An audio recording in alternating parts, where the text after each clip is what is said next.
السلام علیکم ورحمۃ اللہ وبرکاتہ۔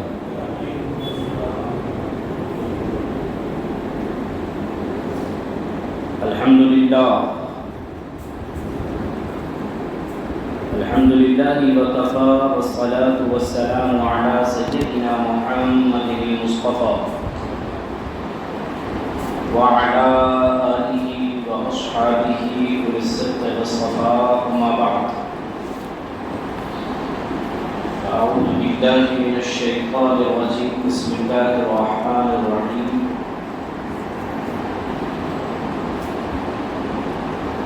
قل إن صلاتي ونسكي ومحياي ومماتي لله رب العالمين لا شريك له وبذلك أمرت وأنا أول المسلمين۔ آمنت بالله صدق الله مولانا العظيم، وبلغنا رسوله النبي الأمين المختار الحليم الرؤوف الرحيم، ونحن على ذلك لمن الشاهدين والشاكرين والذاكرين والحامدين، والحمد لله رب العالمين۔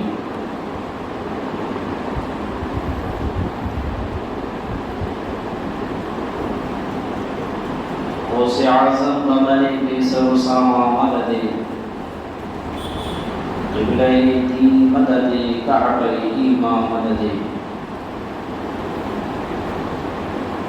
انتظار کرم تسل منعینی لا، اے خدا بین و خدا جون و خدا کا مدد،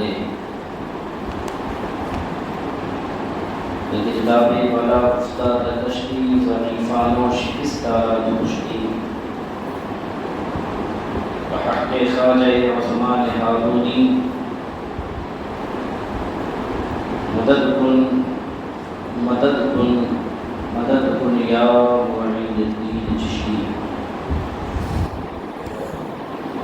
عزت و احترام کے ساتھ بارگاہ نبوت و رسالت میں درود و سلام کا نذرانِ محبت پیش کریں۔ جی اللہ تعالیٰ کا درود پاک پڑھے۔ اللہم صلی علی سیدنا و مولانا محمد وعلى آلہ واصحابہ وبارک وسلم، صلاۃ و سلاما علیک یا سیدی یا حبیبی یا رسول اللہ، صلی اللہ تبارک و تعالی علیہ وسلم۔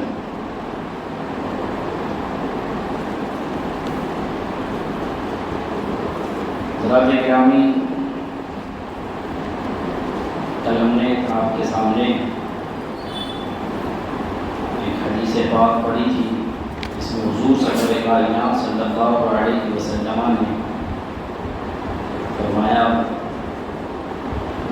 انا حامل لواء الحمد یوم القیامۃ تحتہ آدم ودونہ ولا فخر، وانا اول من يحرك حلق الجنة فيفتح الله لي فيدخلنيها ومعي الفقراء المؤمنين ولا فخر، أنا أكرم الأولين والآخرين ولا فخر، وأنا قائد المرسلين ولا فخر۔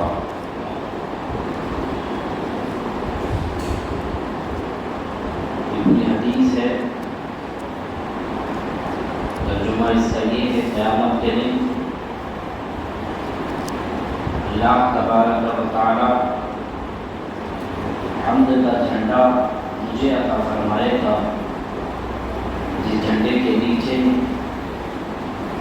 حضرت آدم سے لے کر کے قیامت تک آنے والے سارے لوگ اس جھنڈے کے نیچے ہوں گے، اور فرماتے ہیں آقا کہ سب سے پہلے جنت کا زنجیر یا جنت کا دروازہ میں کھٹکھٹاؤں گا تو اللہ تبارک و تعالی جنت کا دروازہ میرے لیے کھول دے گا، تو میں اس جنت میں داخل ہوں گا، اور میرے ساتھ جو غریب مومن ہیں وہ داخل ہوں گے۔ اور حضور فرماتے ہیں کہ میں تمام اولین و آخرین میں اللہ کی بارگاہ میں سب سے زیادہ عزت والا ہوں، اس پر کوئی فخر نہیں ہے، اور حضور فرماتے ہیں میں ہی تمام رسولوں کا سردار ہوں، اس پر کوئی فخر نہیں۔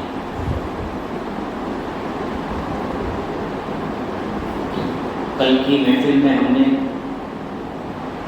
اس پر کچھ عرض کرنے کی کوشش کی تھی کہ قیامت کے دن اللہ تبارک و تعالی حضور کو لواء الحمد عطا فرمائے گا، تعریف والا جھنڈا عطا فرمائے گا، جس کے نیچے جناب آدم سے لے کر سارے لوگ جمع ہوں گے۔ جو حدیث کا دوسرا ٹکڑا ہے اس پر کچھ ہم آج گفتگو کریں گے انشاءاللہ۔ جو حضور نے فرمایا کہ سب سے پہلے قیامت کے دن جنت کا دروازہ میں کھٹکھٹاؤں گا اور اللہ تبارک و تعالی جنت کو میرے لیے کھولے گا، تو اس جنت میں مجھے داخل فرمائے گا اور میرے ساتھ غریب مومنوں کو داخل فرمائے گا۔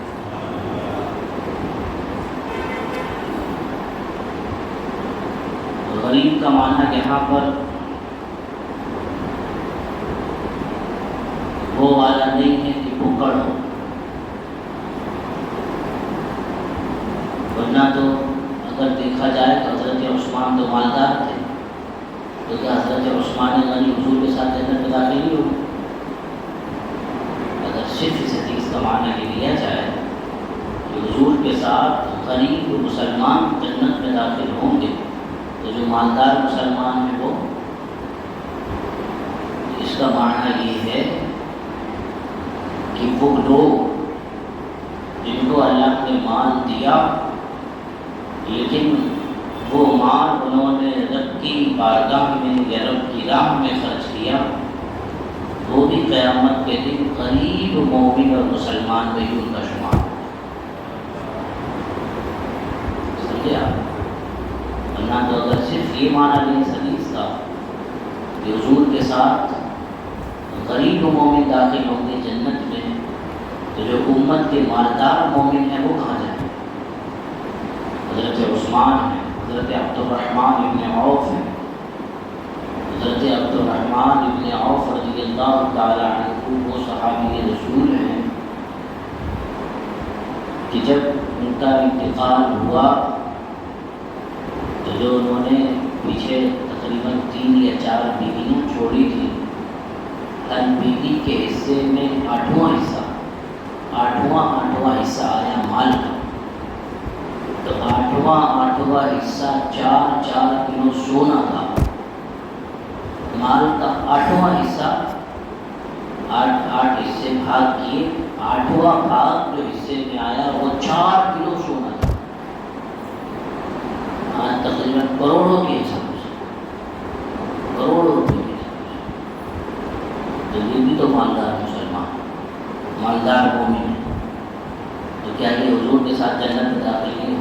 حضور کے ساتھ جنت میں داخل۔ یہاں جو فرمایا گیا کہ مومن غریب مومن جنت میں، اس کا معنی یہ تو حقیقی معنی کہ واقعی جس کو رب رسول کی طرف سے مال و دولت عطا نہیں کیا گیا، لیکن مال و دولت عطا نہ کرنے کے باوجود اس انسان نے رب کی بارگاہ میں شکوہ شکایت نہیں کی۔ ایک غریب انسان ہے، بھوکڑ انسان ہے، دن بھر کام دھندا کرتے ہی نہیں، بس کہتا ہے کہ نہ نماز کا نہ روزے کا، اور ہر ٹائم بھیک مانگ کے کھاتا ہو جو انسان، تو جنت میں جائے حضور کے ساتھ۔ واقعی نماز نہیں پڑھتا ہو، غریب ہے، باقی مال نہیں ہے اور مانگ کر کے کھا رہا ہو، حضور کی اس امت پر بوجھ بنا ہوا ہو جو انسان، ایسا انسان حضور کے ساتھ جنت میں جائے نہیں جائے گا؟ بھائی سیدھی بات ہے، حضور کے ساتھ جنت میں نہیں جائے گا۔ ہاں، کیونکہ حضور نے بہت سختی کے ساتھ منع فرمایا، حرام فرمایا۔ یہ بات کی مسئلے میں نے کئی مرتبہ عرض کی ہے کہ واقعی جو ہٹے کٹے ہیں کمانے کھانے کے لائق، ایسے لوگوں کو بھیک دینا حرام ہے۔ یاد دھیان رکھیے گا مسئلہ۔ جو مستنڈے تڑنگے اور صرف آپ کی روزی روٹی پر جو پل رہے ہیں اور کما سکتے ہوں، کھا سکتے ہوں، محنت کر سکتے ہوں، لیکن اس کے باوجود محنت نہیں کرتے، کماتے کھاتے نہیں، کیوں؟ انہیں پتہ ہے کہ دوپہر کو ٹفن لے کر کے نکلیں گے کہ اقبال بابو کے گھر سے کھانا مل جائے گا، شام کو وحید بابو کے گھر سے کھانا مل جائے گا، صبح کو ہمارے شاہ رخ بابو کے گھر سے مل جائے گا، تو کمائے کر واسطے۔ تو ایسے لوگوں کو، ہاں شرعی مسئلہ یاد رکھیے، ایسے لوگوں کو دینا حرام ہے۔ یہ حضور کی حدیث ہے، دھیان رکھیے گا۔ ایسے لوگوں کو دینے سے کوئی ثواب نہیں ملتا، بلکہ الٹا گناہ ملتا ہے۔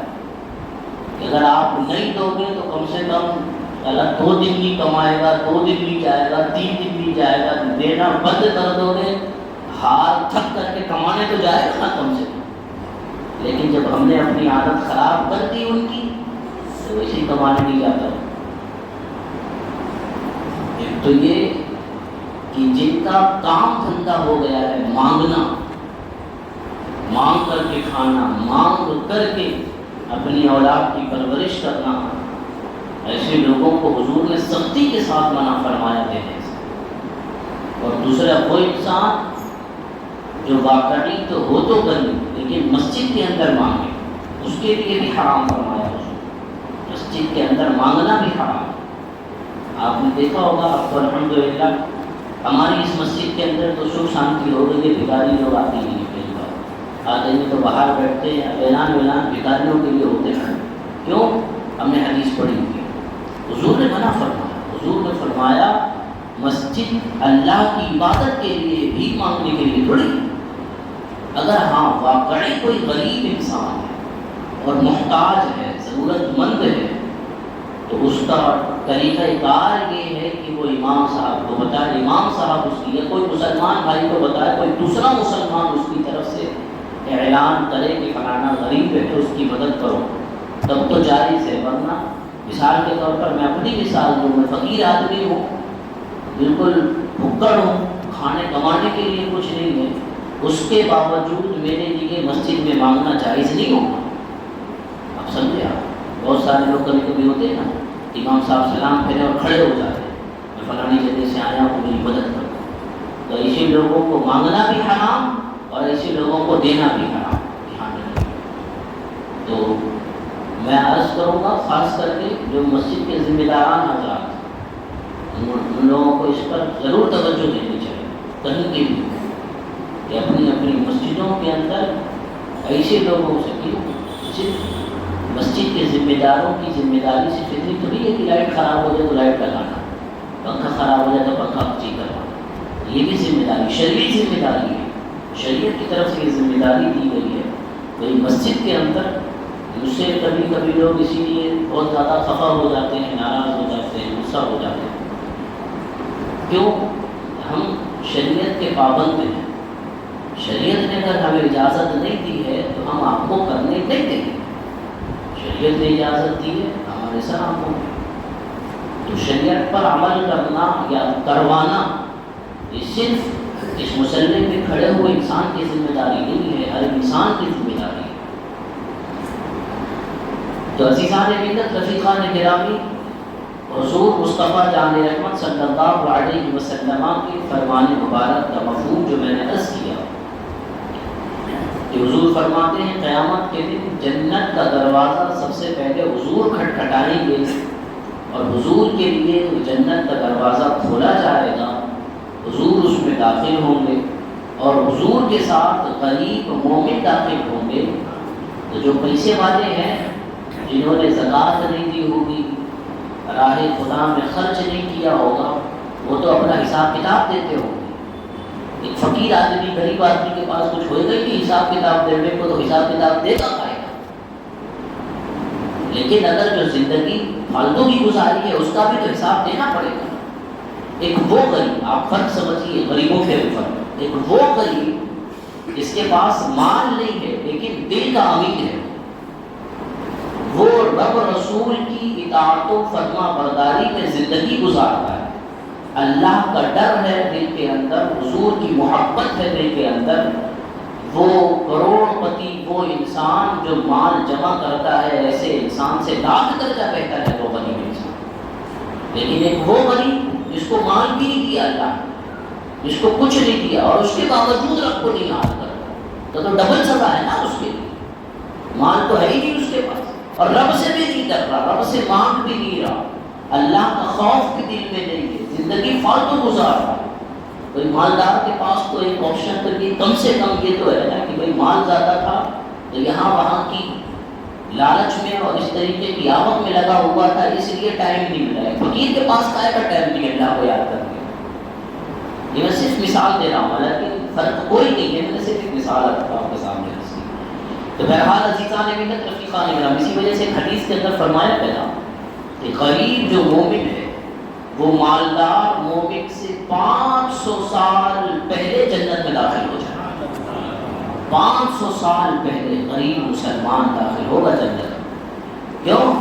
وہ جو مالدار ہے جس کو اللہ نے مال دیا ہے وہ اپنے مال کا حساب کتاب دیتا ہوگا کہ مال میں نے دیا تھا، اللہ فرمائے گا میں نے مال دیا تھا کہاں کہاں خرچ کیا بتا، تو اسی کا حساب کتاب دیتا ہوں۔ اور وہ لوگ جنہوں نے اللہ نے جن کو مال دیا اور انہوں نے کوئی پرواہ نہیں کی بلکہ اپنا مال ہر وقت راہ خدا میں خرچ کرتے رہے، ایسے لوگ تو ان کے بارے میں آ رہے ہوتے قیامت، اور ان کے بارے میں حضور نے فرمایا کہ جو ایماندار تاجر ہے، بزنس مین ہے اور ایمانداری کے ساتھ تجارت کرتا ہے، بزنس کرتا ہے، اللہ کا ڈر رکھتا ہے، خوف خدا رکھتا ہے، خشیت رکھتا ہے، دو نمبری نہیں کرتا، ایسا تاجر تو قیامت کے دن صدیقین اور شہداء کی جماعت کے ساتھ جنت میں داخل کیا جائے۔ تو دونوں بازو میں آپ دونوں بازو کو میں نے آپ کے سامنے رکھ کر دیا،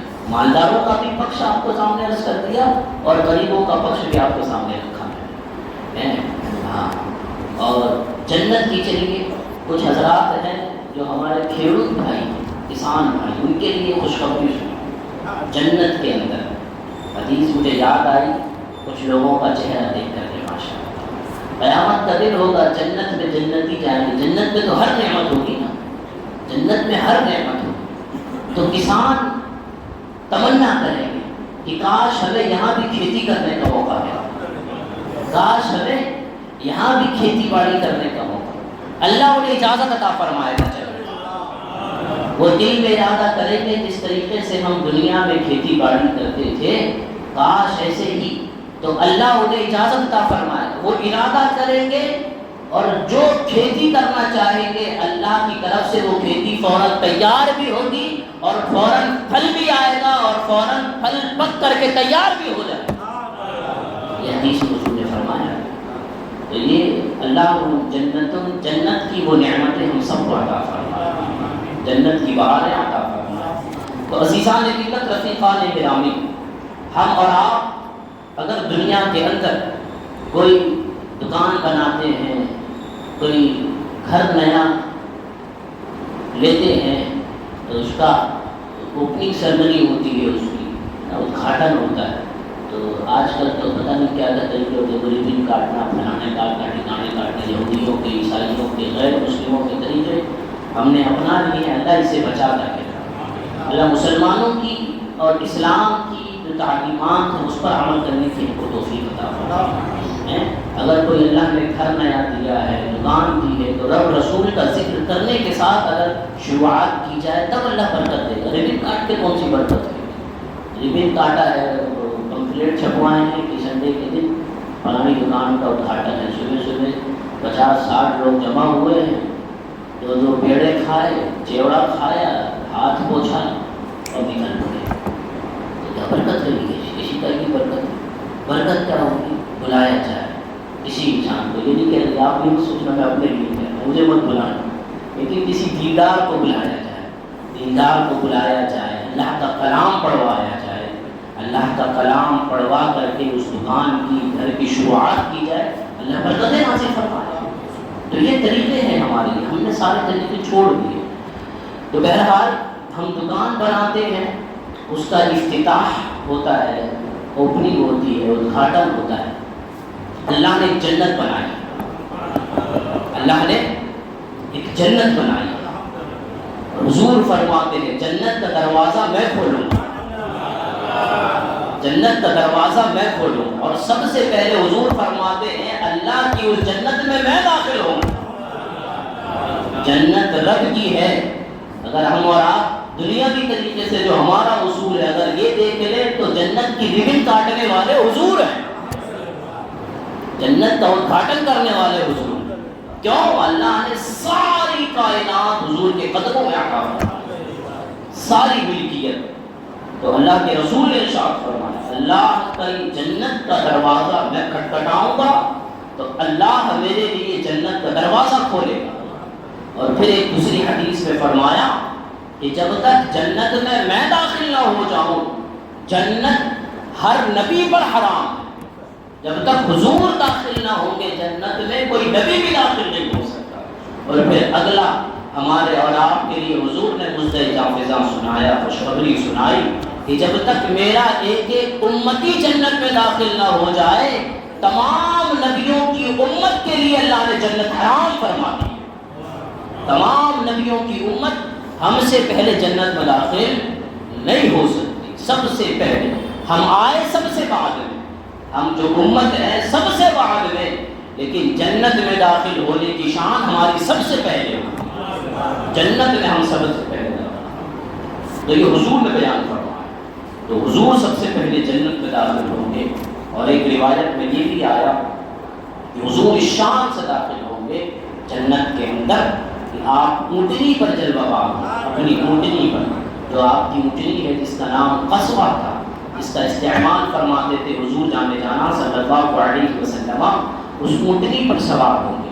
اور اس اونٹنی کی نگیں حضرت سیدنا بلال حبشی پکڑ پکڑ کر کے جنت میں داخل ہوں گے. یہ غلام کا مرتبہ حضور نے عطا فرمایا، جن کی کوئی حیثیت، کوئی ویلیو مکہ معظمہ کے اندر نہیں تھی، حضور نے اپنے قدم سے لگا کر کے کیا مقام عطا فرمایا. اگر یہ طریقہ دیکھا جائے تو اس میں تو حضور سے پہلے جنت میں جناب بلال حبشی داخل ہو رہے ہیں، لیکن وہ داخلہ غلام کی حیثیت سے، وہ داخلہ کیسے؟ غلام کی حیثیت سے.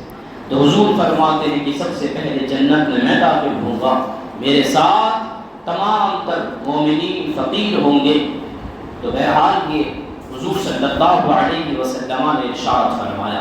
اور پھر فرمایا کہ انا اکرم الاولین والآخرین، تمام اولین و آخرین میں جتنے پچھلے ہوئے لوگ، جتنے اگلے ہوئے لوگ، سب سے زیادہ عزت والا اللہ کی بارگاہ میں اللہ نے مجھے بنایا ہے. تو حضور صلی اللہ علیہ وسلم ساری کائنات میں اللہ کی بارگاہ کے سب سے زیادہ معظم اور سب سے زیادہ عزت والے ہیں. اور آگے حدیث میں حضور فرماتے ہیں انا قائد المرسلین ولا فخر، کہ میں تمام رسولوں کا سردار بن کر کے آیا ہوں. تمام رسولوں کا سردار اللہ نے مجھے بنایا ہے. عزیزان ملت، رفیقان گرامی، نبوت یا رسالت کے اعتبار سے تمام نبیوں میں کوئی فرق نہیں. ایک نبی ہونے کی شان اور رسول ہونے کی شان کے اعتبار سے تمام نبی برابر. جیسے انسان ایسا ہے کہ آپ جو زیادہ عمر کے لوگ ہیں ان کے کان زیادہ بڑے ہوتے ہو عمر کے بڑھنے کی وجہ سے، یا جو زیادہ عزت والا ہو اس کی آنکھیں زیادہ بڑی ہوتی ہوں، ہاتھ زیادہ بڑے ہوتے ہو. انسان ہونے میں چاہے کافر ہو، چاہے مسلمان ہو یا کوئی ہو، ہر انسان ہونے کی حیثیت ایسا انسان بحیثیت انسان سب برابر ہے. لیکن پھر اللہ نے اس میں سے چنا، اللہ نے پھر مومنوں کو فضیلت عطا فرمائی، پھر مومنوں میں سے ولیوں کو فضیلت عطا فرمائی، پھر ان میں سے صحابہ کو، پھر ان میں سے صحابہ کی اوپر کا درجہ پھر نبیوں کو فضیلت. لیکن انسان ہونے کی حیثیت سے اگر آپ دیکھیں تو سارے انسان برابر ہیں. تو اسی طریقے سے نبی ہونے کی حیثیت سے حضرت آدم سے لے کے ہمارے آقا تک بحیثیت نبی، ایسا نہیں ہے کہ کسی کو نبوت کم دی ہو، کسی کو نبوت زیادہ ملی. نبوت جتنی عطا کی گئی تمام کو نبی ہونے کی حیثیت سے تمام کے تمام برابر ہیں، لیکن پھر اللہ نے ان میں درجات اور ان میں بلندیاں اور ان میں فضیلتیں عطا فرمائیں، فضیلت کے اعتبار سے، مرتبے کے اعتبار سے پھر اللہ تبارک و تعالیٰ نے ان میں فرق رکھا۔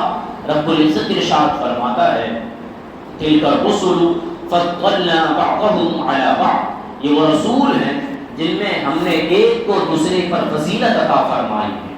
حضرات گرامی وقار، آپ اگر دیکھیں کہ جتنے کمالات، جتنی خوبیاں، جتنے اعجازات حضرت آدم سے لے کے جناب عیسیٰ تک اللہ رب العزت نے تمام انبیاء کو عطا کیے، وہ تمام کے تمام معجزات، وہ تمام کی تمام خوبیاں، وہ تمام کی تمام کمالات، وہ تمام کی تمام شانیں اللہ رب العزت نے حضور کی ذات بابرکات میں موجود فرمائی۔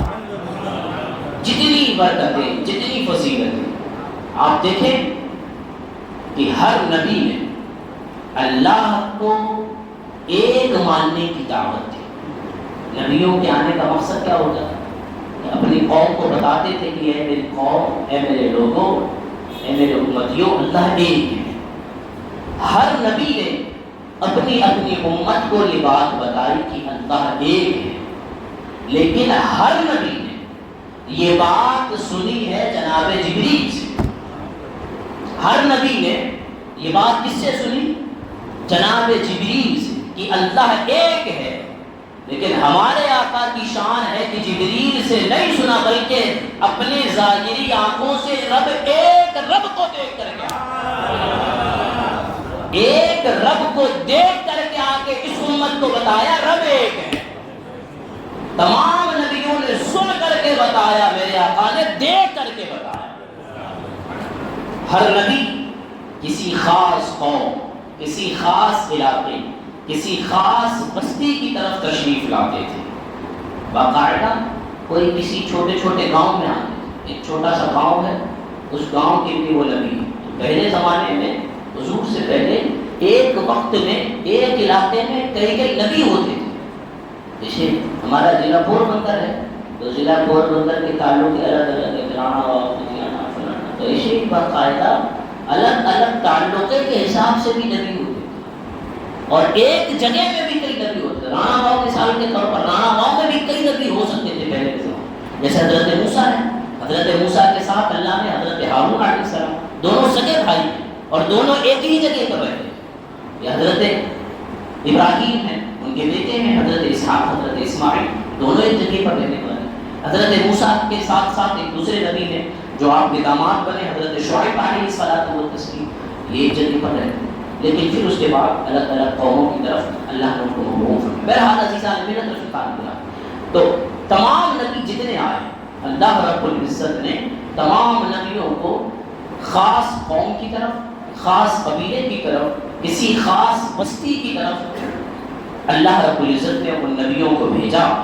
لیکن جب باری آئی آمنہ کے لال کی، ارشاد فرمایا کہ میں جس طریقے سے میں رب العالمین کہ جہاں جہاں کائنات کے ذرے ذرے میں میری ربوبیت کا، میری یکتائی کا گونج گونجتا ہے، میری وحدانیت کا ہر طرف شہرا شہرا ہے، جہاں جہاں میری ربوبیت اے حبیب وہاں وہاں تیری رحمت ہوگی۔ فرمایا الحمدللہ رب العالمین، تمام تعریفیں اس رب کے لیے ہیں جو تمام عالم کا رب ہے، جو تمام عالم کو پالنے والا ہے، تمام کائنات کا مالک ہے۔ اور جب اپنے حبیب کی باری آئی ارشاد فرمایا وما ارسلناک الا رحمۃ للعالمین، اے حبیب ہم نے تمہیں سارے جہان کے لیے رحمت بنا کر۔ حضرات گرامی وقار، اسی طریقے سے آپ دیکھیں دوسرے انبیاء کرام اور ان کی امتیں جب عبادت کرتی تھیں یا کرتے تھے انبیاء، تو ان کے لیے ایک خاص وقت اور خاص جگہ ہوتی تھی۔ وہ جہاں چاہتے ہمارے جیسے عبادت نہیں کر سکتے۔ مثال کے طور پر آپ کہیں سفر میں ہیں، کہیں بہت ضروری کام میں پھنسے ہوئے ہیں، جہاں آپ جماعت میں شامل نہیں ہو سکے نماز کے اندر، آپ گھر سے کام سے فری ہوئے گھر پہ آئے تو گھر پہ نماز پڑھ سکتے ہیں نہیں پڑھ سکتے؟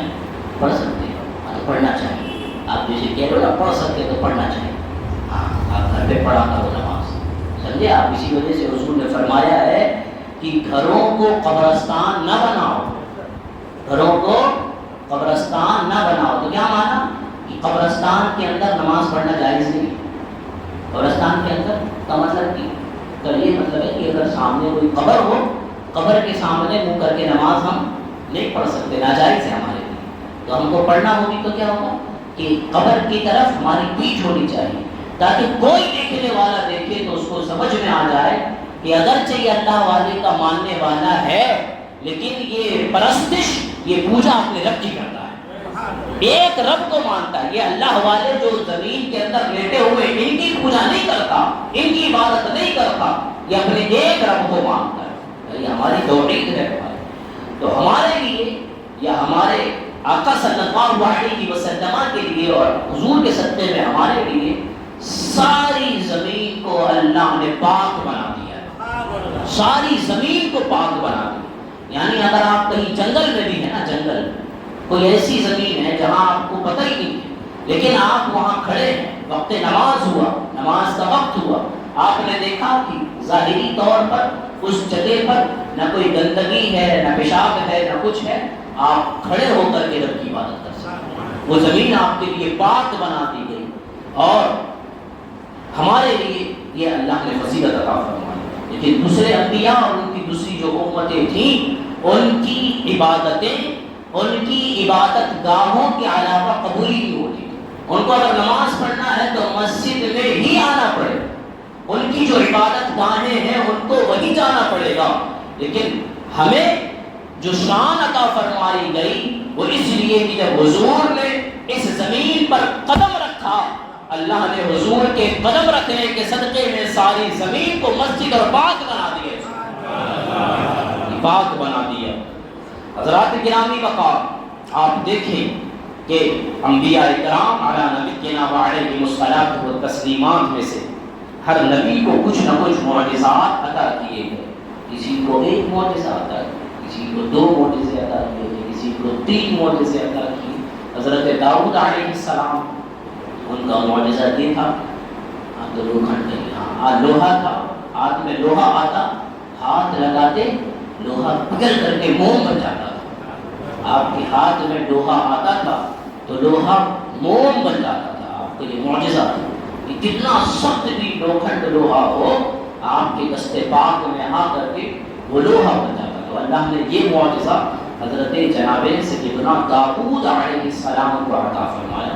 حضرت موسیٰ علیہ الصلوۃ والتسلیم کے جو معجزات ہیں تو ان کے 9 معجزوں کا ذکر قرآن کے اندر موجود ہے۔ حضرت عیسیٰ علیہ الصلوۃ والتسلیم ہیں یا دوسرے انبیاء کرام ہیں، اللہ تبارک و تعالیٰ نے کچھ نہ کچھ معجزات ان کو عطا فرمائے۔ اور میں نے کئی مرتبہ عرض کیا ہے کہ حضور کے بعد سب سے زیادہ جو معجزے عطا کیے گئے وہ حضرت موسیٰ کو عطا کیے گئے۔ حضور کے بعد سب سے زیادہ معجزے عطا کیے گئے وہ حضور کو، اور ان کی تعداد ہے 9۔ کتنی ہے؟ 9۔ سب سے زیادہ معجزے حضور کے بعد نبیوں میں، تمام نبیوں کی جماعت میں سب سے زیادہ حضور حضرت سیدنا موسیٰ علیہ السلام و تسلیم کو معجزات عطا کیے گئے، وہ 9 ہیں۔ جب سب معجزات کو ملا دیں، جتنے انبیاء ہیں حضرت آدم سے لے کر کے جناب حضرت عیسیٰ علیہ الصلوۃ والتسلیم تک، سارے انبیاء کے معجزات کو ملا دیں پھر بھی حد ہے۔ آپ گن لیں گے کہ حضرت آدم کو اتنے، حضرت فلاں کو اتنے، حضرت نوح کو اتنے، حضرت شیس علیہ السلام، حضرت زکریا، حضرت یحییٰ، حضرت ادریس، حضرت نوح علیہ السلام، حضرت ذنون، یہ تمام تک آپ جتنا بھی قرآن شریف کے اندر 26 نبیوں کا ذکر آیا، ان 26 حضور کو چھوڑ کر کے 25 نبیوں کا ذکر آیا، تو اگر ان 25 نبیوں کے معجزات کو گننے لگے تو آپ گن لیں تو ان کی ایک حد ہے، لیکن حضور کے معجزات کی کوئی حد نہیں، حضور کے معجزات کی کوئی حد نہیں۔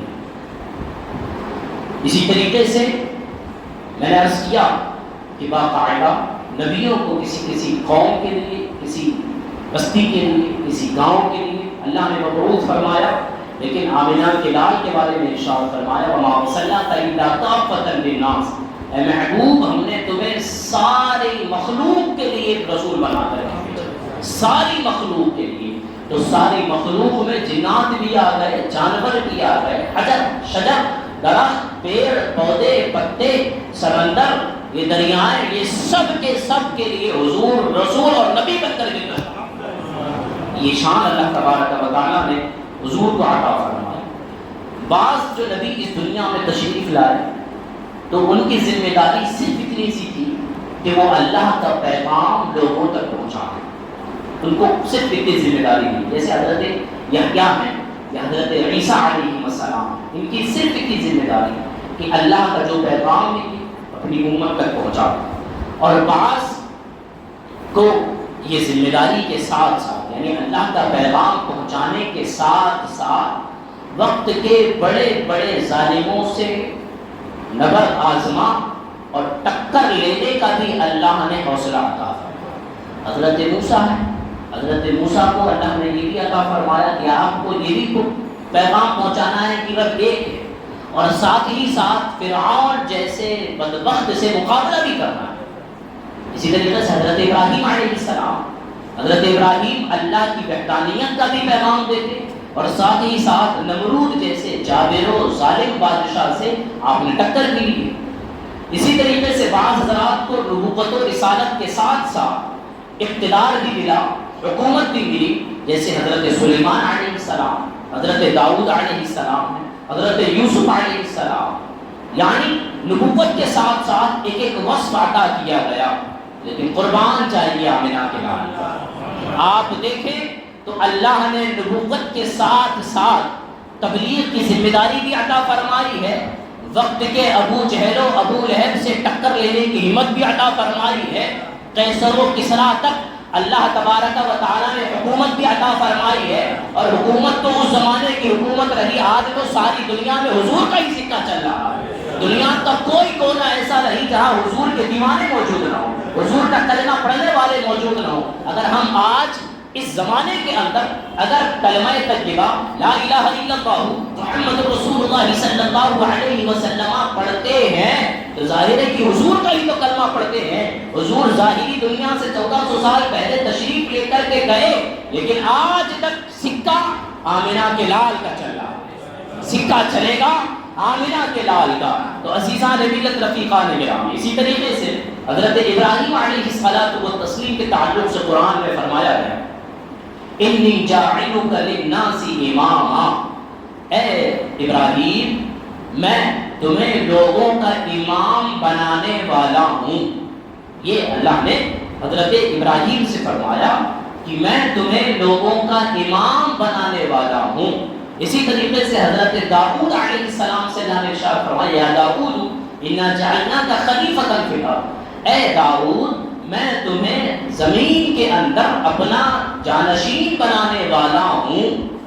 اب یہ بات تھوڑے غور سے سنیے، تمام نبی جو آئے ان کو یہ فرمایا گیا کہ میں بنانے والا ہوں، آئے ہیں پھر بنائے گئے۔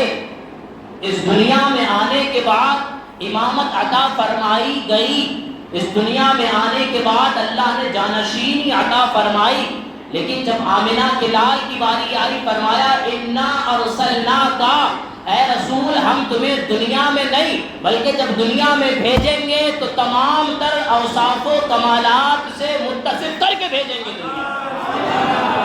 جو دنیا میں آئے اس دنیا میں آنے کے بعد انہیں کمالات عطا ہوئے، اور آمنہ کا لال کمالات ساتھ میں لے کر کے پیدا ہوا، بلکہ کمال اس لیے کمال ہے کہ وہ حضور کی صفت ہے، شان اس لیے کہتے ہیں کہ عظمت ہے، فلانے کی بہت بڑی فضیلت ہے، فضیلت اس لیے فضیلت ہے کہ وہ حضور کے ساتھ خاص ہے۔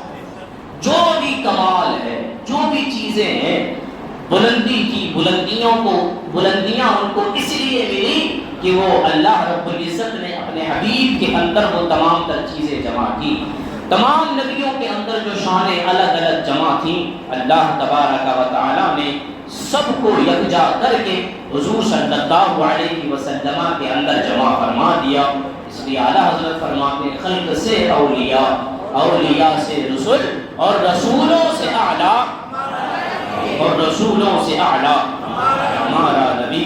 حضرات گرامی بقا، میں نے کل ایک واقعہ ذکر کیا تھا عالم ارواح کا، روحوں کی دنیا کا، کہ اللہ تبارک و تعالیٰ نے روحوں کی دنیا میں تمام روحوں سے فرمایا تھا کہ کیا میں تمہارا رب نہیں ہوں۔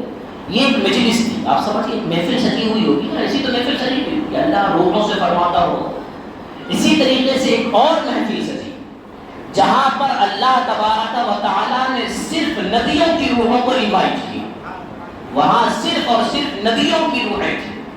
میں نے کل جو واقعہ ذکر کیا تھا وہ تمام تر انسانوں کی روحیں ہیں، ان سے اللہ فرما رہا ہے کہ اے لوگوں کیا میں تمہارا رب نہیں؟ تو سب نے کہا تھا اے اللہ تو ہی ہمارا رب ہے۔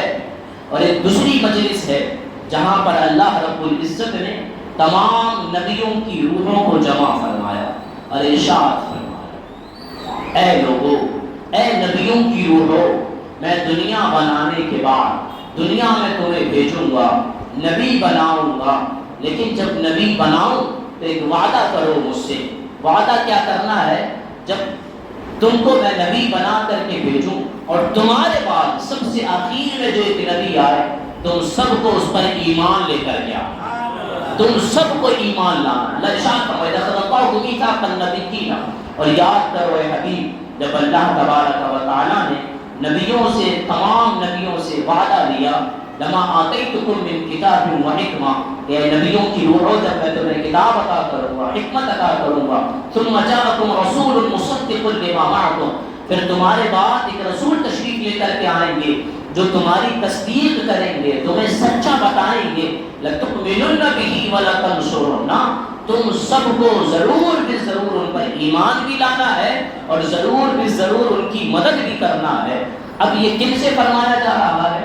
پہلا قرآن شریف میں فرمایا گیا ہے، اسے قرآن شریف میں نبیوں کی روحوں سے فرمایا، اور پھر سب نبیوں نے وعدہ کیا ہاں یا رب ہم دنیا میں جائیں گے اور تیرے آخری نبی پر ایمان لائیں گے، ان کی مدد کریں گے، یہ تمام تر چیزیں کریں گے۔ لیکن آخر میں اللہ نے ارشاد فرمایا اسی آیت کریمہ کے اندر فَمَن تَوَلَّىٰ بَعْدَ ذَٰلِكَ فَأُولَٰئِكَ هُمُ الْفَاسِقُونَ، اے نبیوں کی روحوں اگر تم اپنے وعدے سے پھر گئے تو یقینی طور پر وہ فاسق کہلائے گا، وہ فاجر کہلائے گا۔ تو آپ اندازہ کیجئے یہ فرمایا کس سے جا رہا ہے؟ ان لوگوں سے جو غلطی کرنے سے، گناہوں سے معصوم ہیں اور جن کی اپنی اپنی خود کی امتیں ان کو عطا کی جانے والی ہیں، ان سے فرمایا جا رہا، اور امتوں سے فرمایا گیا بعد میں کہ جب تک نبی کو نہیں مانو گے تب تک ایمان والے نہیں۔ بھائی ہم سے پہلے یہودی جب تک حضرت موسیٰ علیہ الصلوۃ والتسلیم پر ایمان نہ لائے وہ مومن ہو سکتے تھے، عیسائی حضرت عیسیٰ پر ایمان لے کر کے نہیں آتے تب تک مومن نہیں ہو سکتے تھے، حضرت آدم کے ماننے والے جب تک حضرت آدم، حضرت نوح کے ماننے والے جب تک حضرت نوح پر ایمان، حضرت ابراہیم کے ماننے والے جب تک حضرت ابراہیم پر ایمان نہ لاتے اس وقت تک وہ مومن اور مسلمان نہیں ہو سکتے۔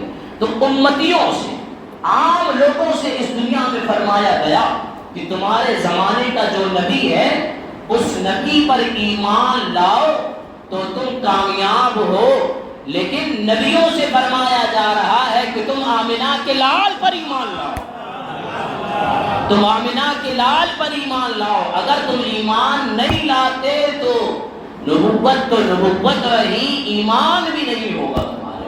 یہ کتنی بڑی شان اللہ تبارک و تعالیٰ نے قرآن کریم کے اندر فرمائی۔ باقی انبیاء کرام خود معجزات دکھاتے رہے کہ یہ دیکھو معجزہ میں اللہ کا نبی ہوں۔ حضور نے یہ نہیں فرمایا کہ دیکھو یہ معجزہ، بلکہ حضور ایک موقع پر ارشاد فرماتے ہیں جو چاہو پوچھ لو، سلونی عما شئتم، اے لوگوں تمہارے دل میں جو کچھ آتا ہے وہ مجھ سے پوچھ لو۔ اب پچھلے انبیاء کرام کی سیرت کو دیکھیں تو حضرت موسیٰ کی زندگی کو پڑھیں تو حضرت موسیٰ کے پاس جب فرعون فرعون کے پاس حضرت موسیٰ علیہ السلام وہ تسلیم تشریف لے کر کے گئے تھے اور ارشاد فرمایا تھا کہ میں اللہ کا نبی ہوں. تو فرعون نے کہا تھا معجزہ کیا ہے؟ تو انہوں نے اپنا بغل شریف میں ہاتھ ڈالا، ہاتھ نکالا تو چمکدار ہو گیا. عصا آپ کے ہاتھ میں تھا، وہ ڈنڈا شریف آپ نے زمین پر جب ڈال دیا تو وہ ایک اژدہا اور سانپ بن گیا. یہ معجزے. تو جب ان کو یہ معجزے دکھانے پڑے، یہ معجزے باقاعدہ ان سے بتائے گئے کہ یہ معجزے دیے گئے، اور حضور نے فرمایا کہ یہ بھی سامنے سے جو پوچھتے ہو پوچھ کر کے دیں. بلکہ حد تو یہ ہے نا کہ ابو جہل آیا تھا کنکریاں لے کر کے، اور اس نے کہا تھا اگر سچے نبی ہو تو بتاؤ مٹھی میں کیا ہے. حضور نے یہ نہیں بتایا کہ مٹھی میں کیا ہے، حضور نے اس سے اگلی بات ارشاد فرمائی مٹھی میں جو ہے اس سے پوچھ میں کون ہوں. جو چیز مٹھی میں ہے اس سے پوچھ میں کون ہوں. جب باقاعدہ حضور کی زبان فیض ترجمان سے یہ الفاظ نکلے تھے، کھنکھناہٹ کی آواز آئی تھی جب اس نے اپنے کان کے قریب ان پتھروں کو، ان کنکریوں کو کیا، ان پتھروں سے آواز آ رہی تھی لا الہ الا اللہ محمد رسول اللہ صلی اللہ علیہ وسلم. اللہ نے شان عطا فرمائی آمینہ کے لال کو. عزیزان ملت، رفیقان گرامی، تو یہ تمام تر اعزازات، یہ تمام تر کمالات اللہ رب العزت نے حضور کو عطا فرمائے. جو حضور نے فرمایا انا قائد المرسلین، میں تمام رسولوں کا سردار بن کر کے آیا ہوں. اب جو شانیں، ایک ایک شان اللہ تبارک و تعالیٰ نے اپنے نبیوں کو عطا فرمائی، حضرت آدم اور باقی انبیاء کرام سے لے کر کے انشاءاللہ ہم وہ شانیں ذکر کریں گے، اور پھر اس کے مقابل جو حضور کی شان ہے انشاءاللہ ہم وہ ذکر کریں گے. حضرت آدم کو اللہ نے جو شان عطا فرمائی تو وہ کیسی تھی، اور جو آمینہ کے لال کو شان عطا فرمائی اس کا کیا مقام تھا. اسی طریقے سے جو مقام و مرتبہ اللہ نے حضرت یوسف کو عطا فرمایا وہ کیسا تھا، اور پھر ہمارے آقا کو جو مرتبہ عطا فرمایا وہ کیسا تھا. انشاءاللہ کی محفلوں میں ہم یہ چیزیں ذکر کریں گے. اللہ رب العزت ہمیں ہمیشہ حق بولنے، حق سننے، حق پر چلنے کی توفیق عطا فرمائے. آمین یا رب العالمین. تھوڑی سی محنت ہوتی ہے، گرمی زیادہ ہوتی ہے، ہمارے استاد کو پتہ نہیں کیوں اے سی چالو کر دے. یہاں سارے ٹرسٹی حضرات بیٹھے ہوئے ہیں، جتنے حضرات ہیں. گرمی کے موسم میں آپ کو کوئی منع نہیں کرے گا. استاد بھائی ہاں آواز تو جا رہی ہے آپ تک. ہمارے ماشاءاللہ جتنے مسجد میں موجود ٹرسٹی حضرات رہتے ہیں وہ ٹرسٹی حضرات موجود ہیں اس وقت. میں سب کے سامنے آپ سے کہہ رہا ہوں کہ جب گرمی ہوا کرے تو بغیر کسی کے پوچھے آپ اے سی چلایا کرو. یہ اے سی پبلک کے لیے، یہ پبلک کے لیے، یہ کس کے لیے لگائی گئی؟ یہ ٹھنڈک کے پنکھا، یہ سب چیزیں کس کے لیے؟ نہ حاجی صاحب نے اپنے لیے لگائی ہے، نہ حاجی ابراہیم نے اپنے لیے لگائی ہے، کسی نے اپنے لیے لگائی. یہ سارے ہاں ساجد بھائی دیکھیے، دو تین لوگ ساجد بھائی کی طرف اشارہ کر رہے ہیں. ساجد بھائی کا نام بھی لے لو، چلو ساجد بھائی کا بھی نام لے لیا ہے. تو ان لوگوں نے اپنے لیے لی. یہ ساری چیزیں پبلک کے لیے ہے، پبلک کے لیے کی استعمال بھی کیا کریں. اسی طریقے سے میں نے کئی مرتبہ ذکر کیا ہے کہ ہمارے یہاں بخور کے تعلق سے حضور کی سنت کا ذکر کیا تھا کہ حضور نے فرمایا کہ مسجدوں کو خوشبودار رکھا تھا. اور باقاعدہ حضرت عمر رضی اللہ تعالیٰ عنہ نے تو آرڈر جاری کر دیا تھا اپنے دور حکومت میں کہ ہر جمعے کے دن بخور ہر مسجد میں جلا کرے. یہ حضور کی سنت ہے اور حضرت عمر فاروق اعظم رضی اللہ تعالیٰ عنہ کا آرڈر پاس ہے. تو میں نے طریقہ کار بھی بتایا تھا کہ نماز سے آدھا پونا گھنٹہ پہلے جلا لیا کریں تاکہ دھواں بھی نہیں رہے اور اس کی خوشبو مسجد میں باقی رہے. تو یہ طریقہ آپ اگر استعمال کریں گے تو مجھے لگتا ہے کہ کسی کو پریشانی، کچھ لوگوں کو کیا دھوئیں کی وجہ سے پریشانی ہوتی ہے. تو دھوئیں کی پریشانی کا ازالہ یہ ہے کہ نماز سے آدھا پونا گھنٹہ پہلے ہماری مسجد ماشاءاللہ اگر پیک کر دیں تو ہر طرف سے پیک ہو جاتی. تو اس لیے جو چیزیں آیا کریں مسجد میں ان کو استعمال کرنا یہ زیادہ مناسب ہے. جو چیزیں آیا کریں استعمال ہو جائے، رکھی رکھی کیا فائدہ ہے؟ رکھے رکھے کوئی فائدہ وائدہ ہے نہیں. پھر ہوتا یہ کہ وہ جب نکالی جاتی ہے وہ ہاتھ تو سڑ گئی، ہاتھ تو سڑ گئی، پھر کیا کسی کام کی نہیں ہوتی ہے. اللہ تبارک و تعالی ہمیں سمجھ کی توفیق عطا فرمائے. آمین یا رب العالمین. السلام علیکم. رسول اللہ.